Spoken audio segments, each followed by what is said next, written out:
So we're going to be looking at why Kent, why walking and cycling in Kent, why we think that the walkers and cyclists market is something that you should be looking at. Who are they? How to make your business stand out? And then we've got some information on some further support. But just before we start, I'd like to have a couple of little questions for you, and post the answers in the chat if you've got any ideas about the answers to these, but something just to get our brains working a little bit and our fingers tapping a little bit. So my first question is, how many kilometres or miles, if you so choose, of footpaths do you think there are running across Kent? So to the nearest zero, how many kilometres or miles or footpaths do you think there are in Kent? So that's the first question, just to get you thinking a bit. And if you know, do post it in the chat. And then my second question, what percentage of adults do you think spend time once a week in the natural environment? So what percentage of adults in the UK do you think spend some time once a week in the natural environment? So if you know the answers or want to have a go, there's no prizes, I'm afraid, but do post, and you might learn the answers to those as we go through. So why do we focus on walking and cycling in Kent? Now, Kent is, you probably are already aware of this, but Kent is a fantastic place to walk and cycle. We have approximately 7,000 kilometres of footpaths, and that translates to 4,300 miles. So there's your answer to the first question. And that's about 4 times the national density, which means that we have a lot of easy to reach footpaths crisscrossing the county. The Kent Downs AONB, which is where I'm from, is a protected landscape, and it covers a quarter of Kent. And that's because its character, its heritage and its nature value is of national importance. So just like national parks, national AONBs is regarded as a national landscape that we protect. It covers a quarter of Kent, but it gets 20 million visitors, which is about a third of the total number of visitors to Kent that Kent got in 2019. And we've got really great transport routes as well. You can be in the centre of London and be out walking in the Wye Downs or along the Kent coast, within an hour. And those train stations run all the way along the Kent Downs and the North Downs Way. So we've got fantastic transport links. We've got lots of high profile walking routes. We've got the Saxon Shore, we've got the Green Sand Way. I know people out there will know a lot more, and do feel free to post those as well. But we've also got a lot of ancient pilgrimage routes. There's a really long history of walking through Kent. And there's a great diversity of landscapes that you can walk through in the county. So from chalklands to farming, agricultural landscapes, the orchards, the vineyards. We've got the most amount of vineyards in the whole country, ancient woodlands, all the way through to the little villages and all the way through to the coast. So they all provide a diversity of amazing views. The North Downs Way is one of the national trails that runs through Kent. It comes all the way from Farnham. And there's also a new England's coastal path, which goes from the Wash all the way round to Southampton, and new bits are being added to that and promoted as we go. So that's 2 national trails that run through Kent. And as part of the Experience project, which I'll touch on later, and which is funding these webinars and the other work, we're going to be investing in that infrastructure of the North Downs Way. So raising the visibility of it to the walkers and cyclists market, and investing in things like interpretation and rest signs and some of those footpaths and infrastructure that really improve it to walkers. So there's really a lot in Kent to offer walkers and cyclists. But the other reason that we in the AONB are really keen on walkers and cyclists is because it's the greenest form of travel for tourists. And we know that people are looking for environmental ways, they're looking to slow down, they're looking for slow tourism. And so this green form of travel is really important to us but we need to encourage people to explore a bit further and therefore stay a bit longer in this beautiful countryside, but in a truly sustainable way.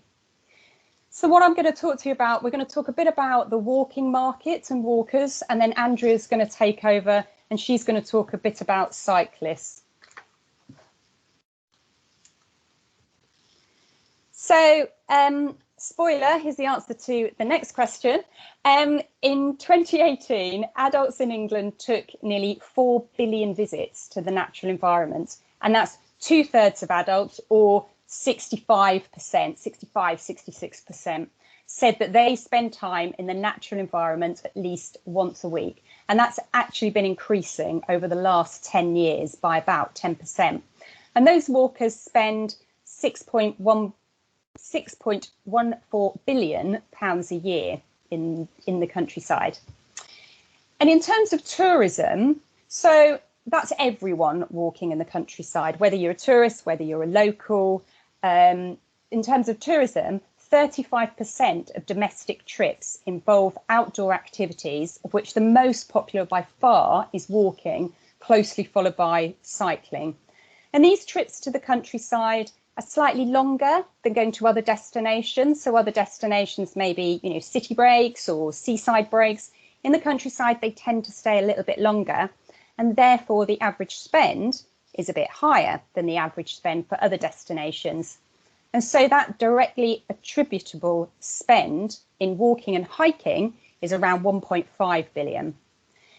And I've talked a bit about the domestic market, and that's because for reasons I'll talk about in a minute, that's where people are looking, and that's where lots of businesses are potentially pivoting to at the moment because of COVID. But domestic also accounts for 80% in normal times for Kent's visits anyway, so they are a really important market. But also in terms of international, actually it's similar. It's 37% of international visitors are interested in walking and hiking, so there's a great interest there as well. No webinar is complete without talking about COVID and recognising, of course, that incredibly difficult time. In terms of the countryside and rural tourism, there are hopefully a few, excuse the pun, but green shoots. And it's because people have been able to go outdoors. There is an increased connection to nature, whether that is for mental or physical well-being. There's increased interest in the environment and being more environmentally friendly. And that's demonstrated by, during COVID, the period when people were allowed out, visitors to Kent's public rights of way and country paths, they increased. In some places it doubled, in other places it was up by 10 times the normal amount of visitors that those country paths had seen normally. So across the board it's an increase of about 300%. And then a survey in September by Visit England showed that countryside was not only currently the most popular destination for domestic visitors, but actually in terms of where people intended to go next year for a break, the countryside was also the most popular. So I think that gives us some hope that the staycation, the visits to getting outdoors and the countryside is something that's here to stay. And indeed, both Visit Kent and ourselves are hopefully being able to keep the Kent countryside and the outdoors in people's minds. They had the Respect, Protect, Enjoy campaign a couple of months ago, and now we're starting to try to encourage people to think about what they can do when they are allowed to get out and about. And we'll be having a campaign around Find Your Space, trying to get people out there and exploring a bit further. So hopefully this shows you that there's not only an existing big market there, but it is a growing market. And if you're able to look at how your business might reach these sorts of walkers and make some changes, then it will give you a competitive advantage over some others that perhaps haven't thought of this market already.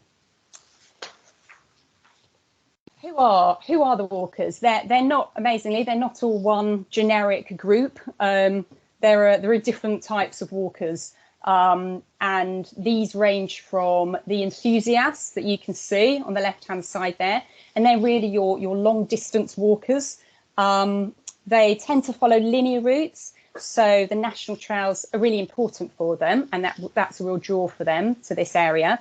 And they tend to sort of tick off the distances as they go. It also includes some long-distance runners as well, and ever increasingly that's important. So they do like their accommodation a bit more budget, that's true, but then they do need to feed themselves along the way, and stop off at places, and if the weather's rubbish, they might take a little detour off the beaten track to go and have a real ale at a pub, so I hear. So they're the sorts of audience that you might think of automatically if you think about a walking audience. But there are others. There's the adventurer, who is driven by some sort of activity. So it's usually a sort of challenging activity. So that could be kayaking, it could be wild swimming. So they're really drawn to the activity, but they will add a walk onto that. They're interested in, doing things in the great outdoors. The next market, which is interesting, is the explorer market. And that's people that are slightly older. It could be the adventurers grown up a little bit, and they've had a family, or their kids are grown up, or they have no kids, or they can bring their older kids with them. And this market, they still do want a challenge, so they do want a good, decent walk, but they want to combine that with some sort of comfort or some sort of treat to reward themselves. So that, it could be a pub lunch, it could be tea and cake, it could be a nice wine tasting. And they could be a couple, but actually increasingly groups of friends are going out together. So particularly female friends are going out together and going out for long walks. But the reason why this group is really interesting is because they do want a decent walk, but they want to combine it with something else. My last group here are your families or your multi-generational friends, and they want to go out and connect back with their family and friends, again, increasingly as people are allowed out and about. And so their walks tend to be a bit more lighter, a bit more easier to do, but they will combine that again with maybe a lunch or a picnic or something for the kids to do. And sometimes it's about finding something for the kids to do as well as the grandparents to do. They may not want to do the same things. So that's a really broad look at just the different types of walkers, just to get thinking about, they want different things. But there's organised groups. So that's groups that range from the ramblers, who may well be looking for a pub to take their group to, through to travel trade, who work with pubs and suppliers and tour operators to build bookable packages. And we are starting to talk to them. So if that's a market that interests you, do talk to us. But also, walking tour guides, people who, as a tourism business, they organise guided tours, and they'll be looking for places to take their groups to as well. And they could be niche as well as quite broad. In terms of international, they require more pre-planning. And again, they can work with the travel trade as well. But in terms of domestic, we're looking at, within a 2-hour drive time, particularly London, for obvious reasons, to this area. But then also really local people who just want to go out for a day. One other group that I haven't mentioned, but I do in a couple of slides' time, are dog walkers. People are looking for places. And again, through COVID, this increase in taking your dog out for a walk has really heightened. And there are lots of things that can be done to entice this market. Just to back up what I was talking about with the explorers market. So this research was done by a project called the Discover England Fund, who were looking on how we might attract both international and UK people to walk in this country. And so their research they've done has both of those markets there. And one of the things that's really interesting when I talk about walkers wanting to do something else is that this really backs it up. So yes, they want to do a challenging walk, but they have other interests. And so what that means is that we can help these people to stay longer if we can build in some of the things that they're looking for besides walking. And the top 4 here, and I have to apologise for the fact that it has tiers in it, because I don't think any of us are very interested in those at the moment. But the top tier, I'll just read those out. So it's visiting famous, iconic tourist attractions, then exploring history and heritage, experiencing rural life and scenery, trying local food and drink specialities. And so happily, Kent has masses of all those things, from, the iconic Dover Castle, White Cliffs, Canterbury Cathedral, those really big places. But we've also got, plenty of hidden history, lovely little village churches, World War II history, all the way through to villages and farmers markets and all that real local life that people are really interested now, or arts and crafts. And then also food and drink. I've talked about fantastic vineyards and the orchards, but also a lot of local agricultural produce as well. And places like Produced in Kent obviously really publicise those really well. So just a snapshot there really of some of the other things that people are looking for. So I'm now going to pass you over to Chris, who's just going to give you a bit more information about that walkers market. Thanks, Rebecca. Yeah, so as Rebecca said, I'm Chris Walker from Explore Kent. Just going to talk a bit about welcoming walkers. The first thing to say, and it kind of applies to walkers and cyclists and people interested in the outdoors market in general, is what we've got to bear in mind is trying to deliver a can you stop sabotaging my slides, please, Rebecca? You're sliding something over the front of my slides. Sorry. Don't worry. So the first thing to say is to deliver an experience rather than a service. So we all know when we go away, and I know I went over the summer. I went to Pembrokeshire. We all know that it's really your connection with that locality. Also your connection with your hosts who are hosting you. It's that kind of personalized connection that people are looking for. People aren't any longer looking for just a break. They're looking to be changed by that experience. They're looking, yes, for a warm welcome, but they're looking to grow through that experience and to be changed and refreshed. So that's both with a connection with the locality and with yourself as a host. And we know, and Becca's touched on this idea of slow tourism, we know when people stay longer, they obviously have a chance to spend more money. So that all fits in with the economic model, this sort of business model. So the next slide really is about local knowledge. So where you would find out information about local routes. Now, Explore Kent has 150 walking and cycling routes. It has all the parks and local green spaces, nature reserves, green gyms. It has kayaking trails, for example. So basically, most of what you need in terms of connecting people with the outdoors is on Explore Kent. There are other places that are really good to find this kind of information as well, like the National Trails website is a really good source, Ordnance Survey, and there are also now, of course, apps like the Kent Connected app, which Explore Kent has all its routes on the Kent Connected app, which also does sustainable transport. So you can find out about how people can take public transport and walk and cycle to the venue, that the local attraction, when they're staying with you. So yeah, there's apps like Kent Connected, there's View Ranger, All Trails, Map My Walk, pub walks if people are interested, which I know most people are interested in having a break at the end or the beginning of their walk.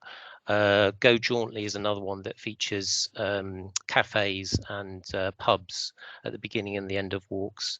And this is all to try and extend the visit really from what might be a couple of day visit, a 2-day visit, to a 3 or a 4-day visit. So to try and extend that attraction, to think about other attractions in the area, to think about seasonal events, farmers markets, farm shops, etc., that people might connect with. There might also be nature reserves, boat trips, microbreweries, walking festivals, arts and literature festivals as well. So just ideas to connect with those hidden gems in your area to bring your locality really to life for the visitor. So yeah, sorry, next slide. Thank you. So what can you do to attract and to help your visitor in terms of making them feel welcome? There are some practical things that you can do. Practical thing listed here, like providing drying space for outdoor clothing and footwear, boot scrapers, access to cleaning facilities. That could be as simple as a butler sink just outside with a hose pipe. It doesn't have to be anything posh. The filling up of water bottles, flasks is really handy if people are going on long walks. Storage for bags and first aid kit. But also to be able to find the precise location of yourself. Little apps like What 3 Words will enable people to find exactly where your location is without having to guess. If you're stuck in the middle of a rural location, that's really handy. And also if you're trying to direct people to the start of a public right of way, that's also really handy to be able to show them exactly where they can start that route and finish it. That's great. Thank you. So next slide. So those are the basic things. What about going the extra mile? And we know from what Rebecca said also that this market has really taken off. So people are really interested in having that bit of extra luxury. So the first thing to say is there are examples around the country now. This example just on the right is Bike and Boot, which is from Scarborough, I believe, where they feature on basically welcoming cyclists and walkers. So they theme the whole decor of the actual accommodation with walking and cycling, a sort of themed decor, as you can see. But also they're extraordinarily welcoming. They have a dog wash station. They do special kind of meals for walkers if they've been long walks and things like that. The other thing to just mention in terms of accreditation and other things you can do, things like special walkers teas and tea and cakes and things like that, hikers breakfasts, packed lunches that you can provide at a charge for people to when they're setting off in the morning and they haven't got a chance to do their own packed lunches. Guided tours, which you could do yourself about your own locality and the heritage in your own area. Overnight laundry service, baggage transfer. I mean, these things have been kind of commonplace in Europe for quite a long time, but people will pay for these services, and they're really interested in having that bit of luxury and making their journey that bit more luxurious and go smoothly, basically. Special accommodation for dogs and washing space for dogs I've mentioned in terms of the Bike and Boot. And the other thing is about accreditation of walkers and cyclists are welcome. So I know Andrew's going to talk about cyclists welcome accreditation in a minute, but in terms of walkers are welcome, there are local schemes in Dover and Deal. This photograph is from the Deal scheme, which was relaunched this week, I believe, and there's another scheme in Elam. So there are local schemes. So if you want to join your local scheme, or you want to find out if you're near to a local scheme, then get in contact with us. There are other accreditation schemes by Visit England as well for quality assured accommodations, and we'd be really happy as part of this experience project to host your information as part of this project, as part of an offering to welcome walkers and cyclists, both the accommodation and other attractions that we can put together. And that's part of what we're doing as part of this project, to feature businesses who've made special changes to welcome walkers and cyclists. And I think that is over to Andrea. Sorry. Great, thank you very much, Chris, and good evening, everybody. Thank you so much for your time this evening. So thanks for the introduction. As mentioned, my name's Andrea and I'm the Experience Project Manager for Cycling UK. So we're working closely with Kent Downs and Visit Kent on the Experience project to to make cycling part of the experiential tourism itinerary. So trying to get people out of cars and encourage them to really, as Chris says, really kind of be part of their local landscape by exploring by bike. So I'm going to talk a little bit today about why to attract cyclists, who they are, and what you can do to bring them into your business, whatever kind of business you might have. So next slide, please, Rebecca. Thank you. Oh, thanks. So first of all, why attract cyclists? As we've already heard, it's a hugely growing market. Obviously this year we've seen an enormous spike in the number of people cycling.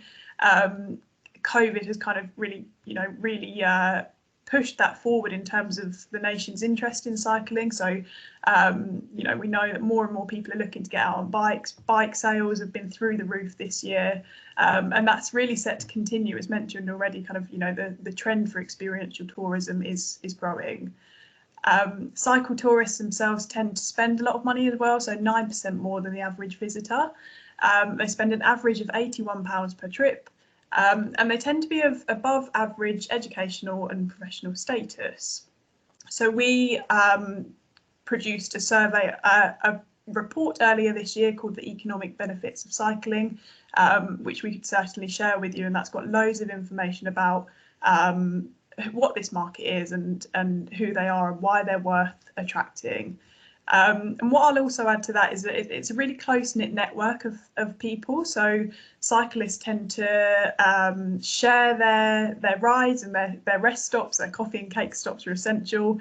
And all of that tends to get shared on social media, Instagram, and Strava as well. So word tends to travel really quickly through quite a close-knit network of cyclists. And finally, it's all part of the green tourism trend. So it's a way that you can achieve your sustainability goals by, first of all, encouraging people to, they might visit you by bike, but perhaps whilst they're staying at your hotel or your accommodation, they might explore the area by bike. And so moving away from kind of reliance on the car and exploring their area in a way that really benefits local economies and local communities as well. So who are these cyclists? Well, as with walkers, there's kind of a rough profile of different kinds of cyclists, thinking about kind of where they're travelling from, how long they're travelling for. So whether you're a overnight accommodation provider or you run a hospitality business or otherwise, it's very likely that you've kind of seen lots of cyclists around and there's an opportunity to attract them to your business. So in terms of cyclists, it's moving away a lot from the kind of stereotypical middle-aged man in Lycra. That's a bit of a thing of the past, in that these days people are, there's a huge range of different people using bikes for all sorts of different reasons. Touring cyclists we have here on the left are those who do kind of multi-day point-to-point tours. So they're the real kind of, these guys really get the miles in. They'll travel from home by bike or by public transport, stopping at different overnight stays each night. They tend to travel really lightly. So actually they might have their bike with the panniers on the back or the handlebar bag on the front, and that's it. So once they arrive, they're going to be really hungry, really ready for an evening meal, and really keen to kind of pick up any equipment, any tools, or any kind of provisions for the next day that they can. So really a valuable market. Then we've got enthusiasts. So those are people using kind of road bikes or mountain bikes as part of a short stay. So they might travel to you by car and then leave the car in the car park for a weekend or a couple of nights and enjoy visiting the area by bike. And then we've got holiday makers. So those are family groups who might arrive without a bike at all, but borrow one or hire one once they get there. So it's great to kind of link them up with local cycle hire, maybe build links with your local cycle hire so they can do kind of discounts or a drop off at your accommodation. And finally, we have day trippers. So those are those keen people getting out on, say, a Sunday morning, stopping off for coffee and cake, at kind of nice quiet time of day. So usually sort of 10 o'clock Sunday morning, you might get a group. Obviously pre-COVID times, groups are a bit more common, but They're slowly returning to various parts of the country. And it's also possible that you'll have people visiting you who are part of an event. So a sportif is a kind of large scale cycling event. And of course, you know, none of that's happened this year, but in a more normal time, we might expect to see cyclists visiting as part of an event. So in future, definitely worth keeping an eye out for things happening in your local area that you might be able to capitalise on there. Thanks, Rebecca. So in terms of what to provide for cyclists, it's actually relatively simple. Their needs are fairly basic, actually, and I'm sure that a lot of these things are things you're providing anyway. So, for instance, clothes washing facilities. The Experience project is a year-round tourism project, so we're really trying to extend the tourist season so that people are visiting across the year, making use of the winter months when things might be quieter, but you're still going to get lots of people out on bikes, really enjoying the area. And that's where clothes washing facilities come in. As I say, lots of cyclists might travel light, and having somewhere that they can kind of take off muddy or wet clothing at the end of the day and wash it overnight is an absolute saviour. Bike storage, of course, is really crucial. And that varies quite a lot depending on whether you're an overnight accommodation provider or a hospitality stop. So if someone's going to leave a bike overnight, it tends to be that they need somewhere very safe, secure, not visible from a kind of main road, and kind of securely accessible only by guests of your accommodation. Whereas for someone visiting a cafe or a pub for a rest stop on the way, it's more that they need somewhere kind of visible to leave their bike so that they can see it from where they're sitting, whether that's indoor or outdoor. But again, the security of that bike storage is really crucial to making sure that people can really relax during their stay. We recommend space and tools for maintenance, so that could be as basic as, say, a bike pump for any mechanicals, a little multi-tool which has kind of got all the Allen keys and a spanner set that cyclists might need. And again, as mentioned already, it's about that kind of knowledge of your local area, so the local routes, and yeah, kind of knowing how, first of all, I suppose, like where you could signpost people to if they're visiting you and they don't know the area so well, but also being aware of the routes around you so that you can attract and appeal to those cyclists who are passing through. Finally, mobile phone charging is fairly self-explanatory, but great for those people who've kind of been out in the saddle all day, maybe looking to charge their GPS or their phone. That can be extremely valuable.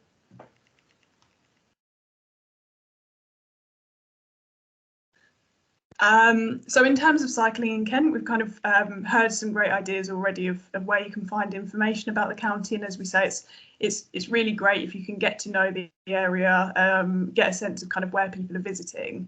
And on this map, we've just outlined a few of the really key areas where people cycle across Kent.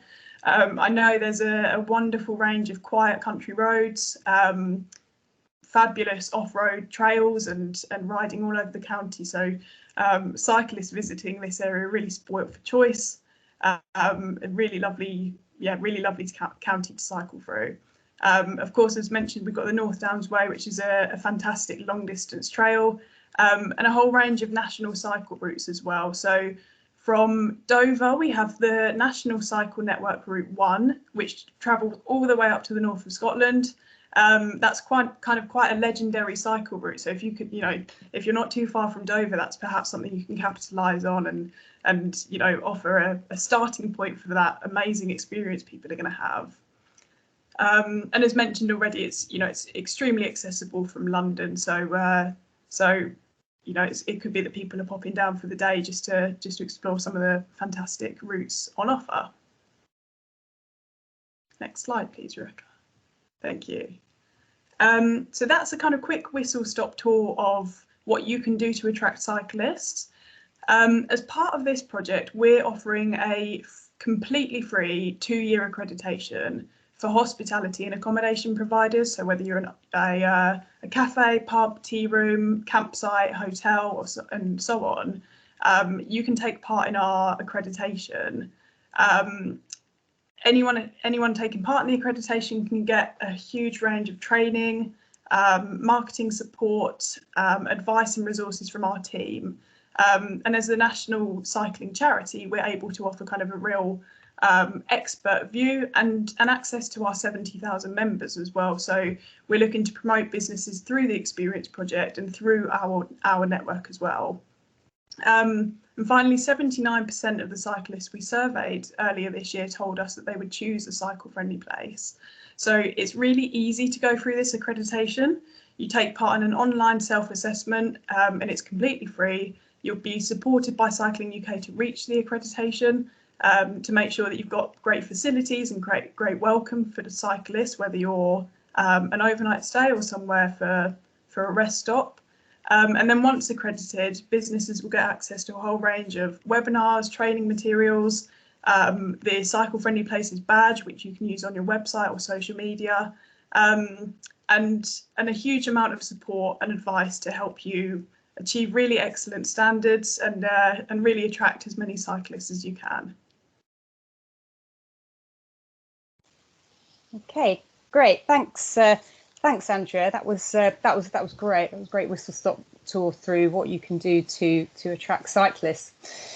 The next slide and section is around promotion, and I know marketing and promotion is really important for people, and this is a bit of a, tips and whistle-stop tour, because I think we need a whole other webinar about promotion and marketing, which is something we will build into the Experience Project. So this is just a summary, really, but I've also sort of focused on the online at the moment, because I think as at the moment and increasingly through COVID, people are turning to digital to find out what they can do and where to go, and the audience is out there just find out from each other so quickly that way. So my sell the sizzle, not the sausage, is around making sure that your website really promotes what visitors are going to feel and what emotions they're going to have when they come to you. So there's something around, people love people. So personalizing your story, putting on your website, why you set up your business, why you like to welcome walkers, and everything around that. If you've got some nice comments that people have put, use those as quotes to put on your website.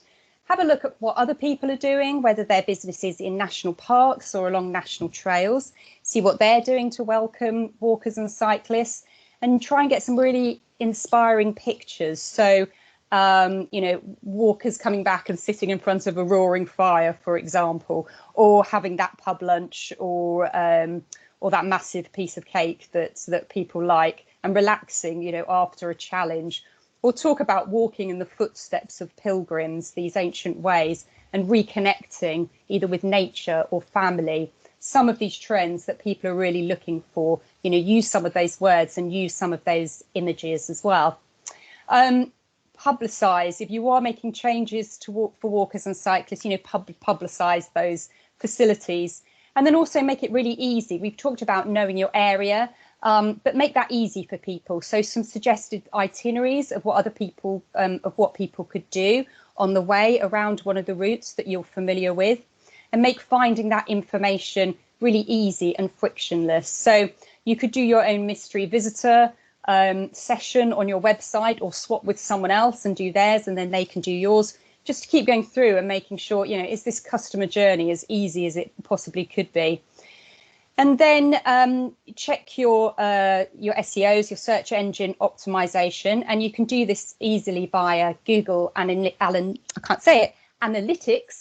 You can set yourself up an account and see what's working for you. So, keywords such as lovely places to walk in Kent, or walking in the Kent Downs, walking on the National Trail, cycling in Kent, all those different search engine words that people will be looking for.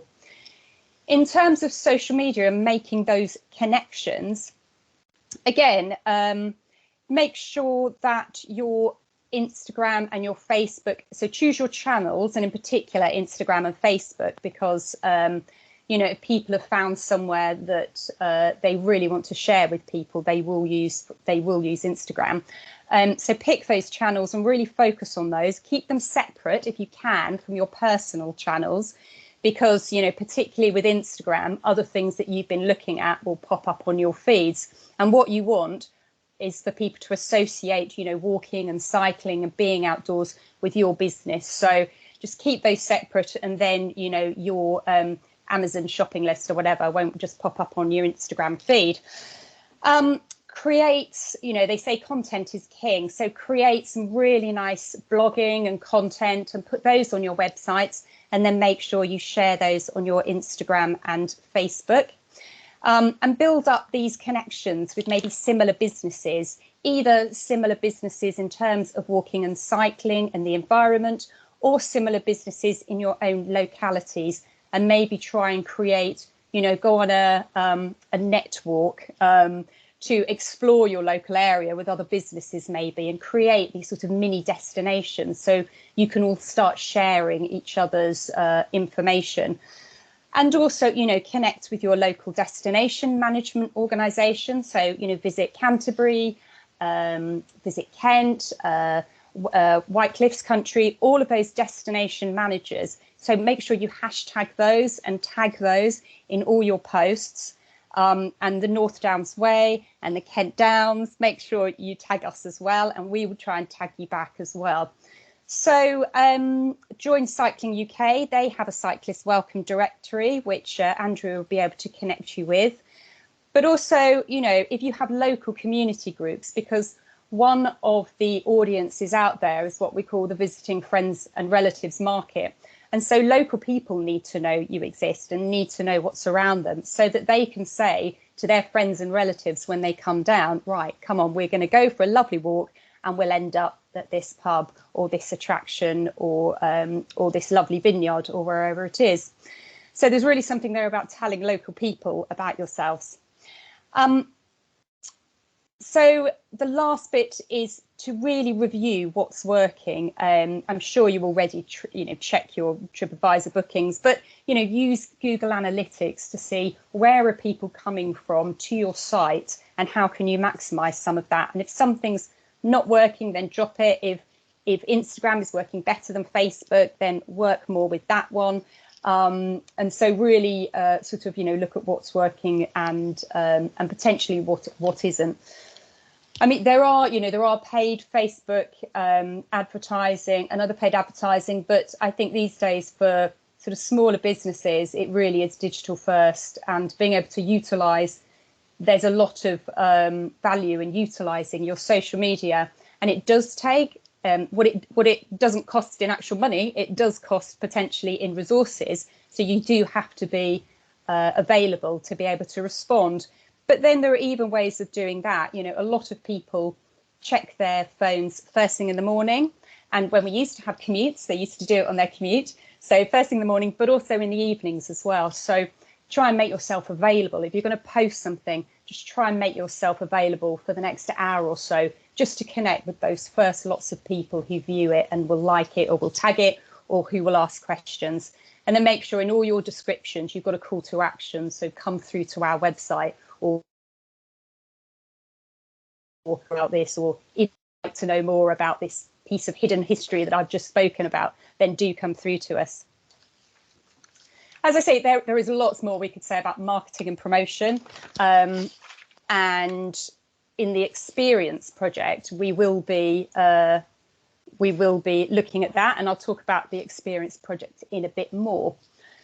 So putting it all together, we'll send you the resources pack, and we'll send within that resources pack is a checklist of some of these practical things that you can do, and would really love it if you could send that back to us so that we know that there are businesses out there who we can feature who are really looking to welcome walkers and cyclists. So review what you've heard today, what's in that pack, do some research into your local routes and other places near you, and then look at that action plan, and maybe there are some small wins. And then join our experience project, and I'll talk a little bit more about the experience project. So the experience project in Kent, we are delivering it with Visit Kent. And there are three aspects to it. It is to deliver new experiences, to create new reasons for people to come to Kent. And it really builds on global trends for people wanting to be more local, to be more authentic, and to really create immersive connections with the places that they visit. We will be putting on training. So we have these welcoming walkers and cyclists webinars, but we're also going to be doing our ambassador training, which is about the North Downs Way and understanding the North Downs Way and the landscape that it goes through, and then giving guided tours on how to give guided tours within that landscape. And we'll be able to promote you through that ambassador scheme. We'll be providing support for you. The next bit of support that's coming up is around experiences. So Visit Kent are currently running an experience development programme. So if you have a particular expertise or a passion for something that you think you could turn that into a tourism project, a bookable tourism product, and that could be anything from forest bathing, a day on the farm, bread making in a farmhouse kitchen, all sorts of things, arts and crafts, all sorts of things. If you have a real kind of idea around that, then Visit Kent are running a programme at the moment, so have a look at their website. But we'll also be doing something similar in the new year, and that will be around particularly helping those businesses who are in the Kent Downs or along the North Downs Way and who want to attract walkers and cyclists and people who really want to connect with the landscape. So do get in contact with me if you're interested in that. And then the last thing that we're going to be doing is around this promotion. And so our first campaigns are around finding that space, and people, so important at the moment for people to be able to get out there and feel that they are comfortable and safe going out and walking in the landscape. So our campaigns will be around targeting that walkers and cyclist market, as well as those markets who are interested in the environment and connecting with the landscape and nature.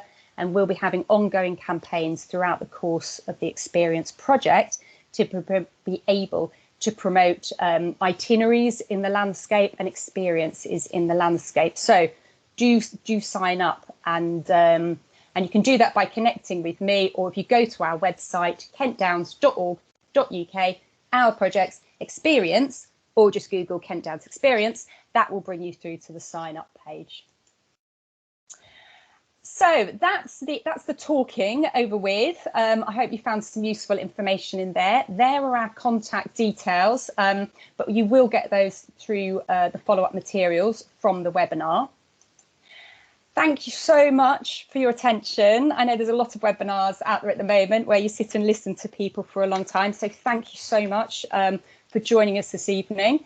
And can I ask if there are any questions that you have out there, or Michaela, if there's anything that's come up in the chat over the last hour or so? There has been a couple of questions, Rebecca, but Angie and I have answered those. Ah, well done. Yeah, so nothing extra to answer at the moment. If anyone's got any, do put them in the chat, or you can turn your mics on now if you like, or anything that you'd like to tell anybody else about the people that you welcome. Hello, I'd like to ask a question. Mm-hmm. My name's Kent Webb. I own 20th Century B&B, Art Deco place in Birchington in Kent. We're very much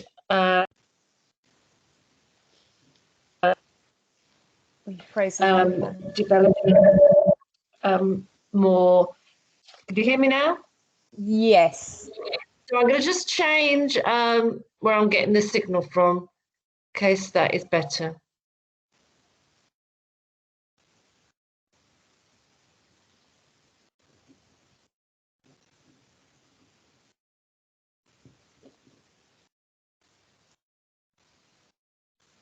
I think you're frozen there, Kat. Are you? Oh. Mm.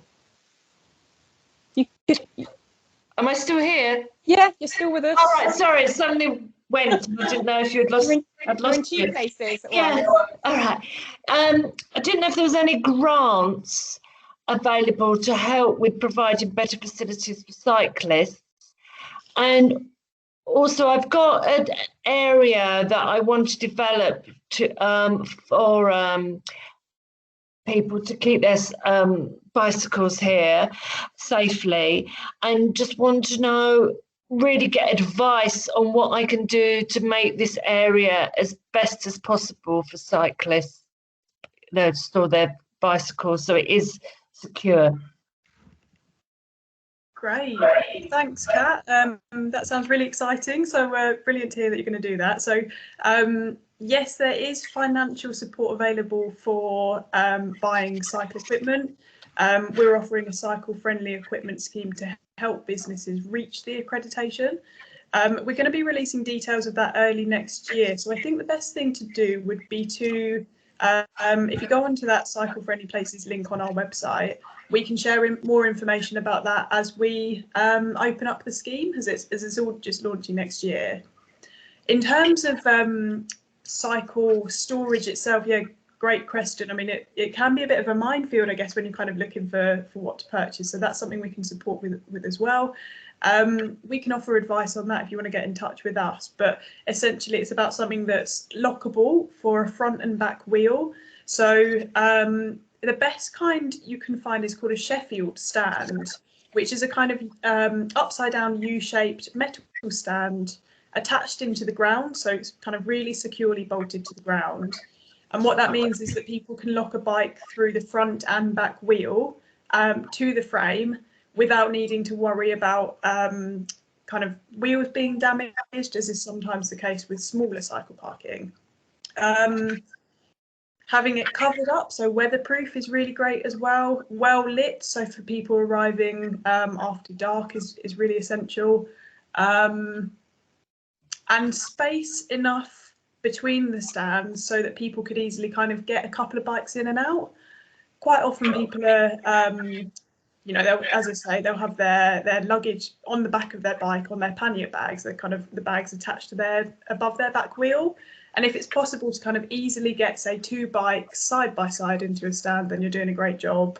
But as I say, get in touch with us and we can kind of share more advice and guidance on that. So okay, so just remind me, you're because you've come from different organisations, so I just want to, I'm from Cycling UK. What I can do is share my email address in the chat, and I can share our Cycle Friendly Places link as well, if that would be helpful. Brilliant. Thanks ever so much. That was really, really helpful. Thank you. Thanks, Andrea. Are there any other? Don't forget to unmute if you did want to say anything. Fantastic. Okay, fantastic. I'm not seeing anyone. Michaela, can you see anyone? No, that's great. No, it's fine. Lovely. Okay, thank you, everybody. Thanks so much for joining us. Please, thank you. We will be sending you more information afterwards, and do get in touch if you have any questions. We're running another one of these next year in January, so please also give us any feedback or anything that you would like to know more about, because again, the Experience Project will be rolling out more training and more support over its term over the next couple of years. So if there's anything more that you'd like to know, whether that's marketing, whether that's developing new products or whatever, then please do let us know as well. But it's been great having you. Thank you.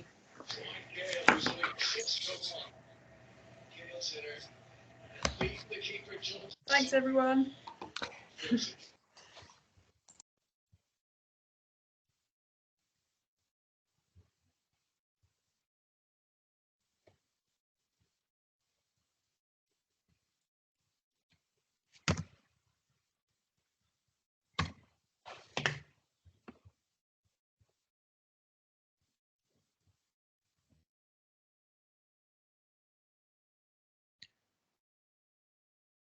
Okay. Has she stayed on? No, she hasn't stayed on, has she? Gordon Smith, hopefully can leave the Teams meeting all right there, Gordon.